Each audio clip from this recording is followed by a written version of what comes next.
Has a swingers club wanting to move to Madison found religion, or is it just skirting the law? Metro Council put a stop to the club's plans to open next to a school and church earlier this year, but the group said it wasn't going away, and now it's apparently opening a church of its own.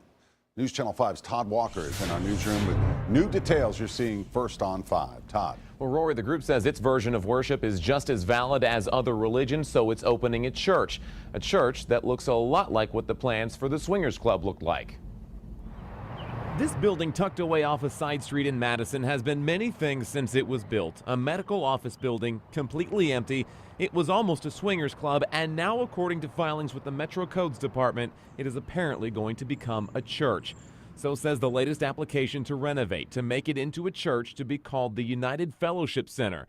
The group that filed the permit is known as Freedom for All Incorporated. But if you look at the previous application to renovate to become a swingers club known as the Social Club, it was also filed by Freedom for All Incorporated. I can't speak for them, but it does sound very suspicious. If you look at the floor plans for the current and previous applications, almost nothing about the layout has changed. I kind of suspected this. I had heard that basically the floor plan was the same, but it really is. However, the names for the rooms are significantly more churchy.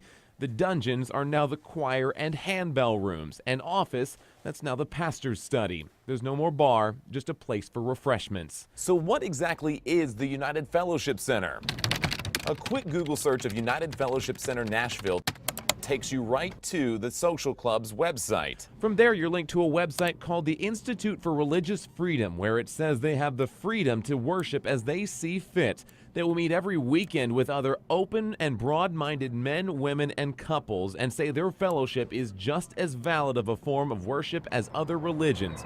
Right now, it appears the group is not doing anything illegal. We have to be patient and follow the process. The expectation from the community is that this be a legitimate church. But Councilmember Karen Bennett says the city will likely be watching this much closer than any other church. Only because it's very suspect in that even their floor plan really has not changed from their original plan for the property. The attorney for the Social Club declined to do an interview with us, saying it was not in his client's best interest. Rory. Todd, thanks. Last night, Councilmember Bennett introduced an ordinance specifying that sex clubs would only be able to operate in industrial areas that weren't near churches, schools, or parks. That measure still faces 2 more votes.